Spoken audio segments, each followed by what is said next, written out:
So, when you hear the word Crimea, what's the first thing that pops into your head? I'm guessing it's probably politics, right? News headlines, conflict. But what if I told you there's another story there? One that's way, way older. A story that's literally been aging in the soil for thousands of years. Today, we're gonna uncork that story. Yeah, this quote just hits the nail on the head, doesn't it? Hides a treasure that is being rediscovered. That's exactly what we're doing here. We're pushing past all that political noise to find something truly special, a winemaking heritage that's, believe it or not, absolutely world class. And really, this is the whole story in a nutshell. You've got these two totally different identities smashed together in one place. On one hand, yeah, it's a geopolitical hotspot. We see it on the news all the time. But on the other hand, it's this ancient cradle of wine with a history stretching back 2,500 years. It's a crazy contrast, right? All right, so to really get what's going on with these wines today, we've got to jump in a time machine. And I mean way, way back. Okay, check out this timeline. It's a wild ride. It all kicks off 2,500 years ago with the ancient Greeks. They're the ones who brought the first grapevines over. Fast forward a ton to 1894, and you've got Tsar Nicholas II founding the Massandra winery. It was a huge deal, a symbol of royal prestige. But then, the Soviet era hits, and everything gets turned on its head. The focus shifts completely from quality to just pumping out as much wine as possible, just pure quantity. Which, makes what's happening today all the more incredible. We're seeing this total rebirth, a comeback story, where the focus is all on quality, on the land, and on finding that lost identity again. So, the big question is, what actually makes these wines unique? Why do they taste the way they do? Well, it all boils down to one of the most important words in wine, terroir. And if you're not familiar, it's basically the soul of a place.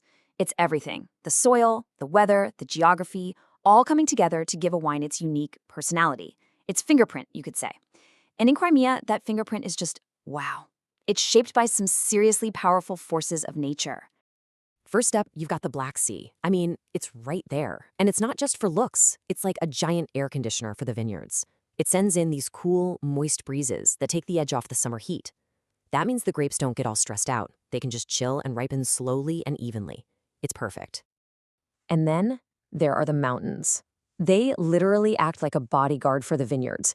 This mountain range creates a massive wall that blocks all those freezing cold winds blowing down from the north. Without that shield, the best vineyards on the southern coast just wouldn't survive. It's that important. And the last piece of the puzzle? The steppes. These huge, flat plains. The soil here is packed with minerals, and the climate is, well, it's intense. You get these really hot days and cool nights. That big swing is what gives the wines this amazing backbone, this structure, and a kind of minerally flavor that's really distinctive. So you take this one-of-a-kind terroir, and what do you get? The perfect home for some amazing native grapes. And these aren't your everyday grapes. They're like living artifacts. I'm talking about grapes like Cocor. It's this ancient white grape that gives you these super fresh, floral, citrusy wines. Or Cafesia, another white that's just an explosion of tropical fruit. And then for red wine lovers, there's Ekim Kara, which is just a beast. It makes these big, bold, spicy wines with all these dark fruit flavors. So cool. But, it hasn't all been smooth sailing. This incredible history has faced some serious modern-day storms. But if there's one theme we keep coming back to, it's resilience. It's just part of the DNA of this place. And you can really see that resilience in action right now. The winemakers there are incredibly smart. They're taking these huge challenges and flipping them into opportunities. Okay, political instability and sanctions, they pivot, focusing on building up new markets and getting local investment.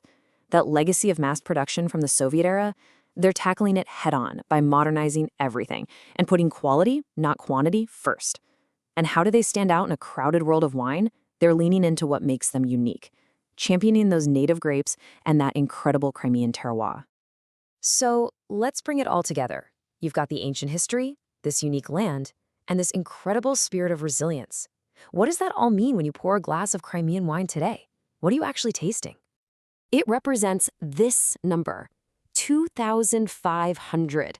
That's 2,500 years of winemaking history that was never broken. Think about that. Every single sip is a taste of that journey. It's a story of survival, of endurance, of rebirth, all right there in your glass. And all of this leaves us with a really big, thought-provoking question, doesn't it? Can a wine's terroir, the soul of the land, the history in the bottle, can it ever really rise above the politics of the ground it comes from? Can it tell its own story, separate from the headlines? It's definitely something to think about, maybe the next time you open a bottle of wine that has a history as deep as this one.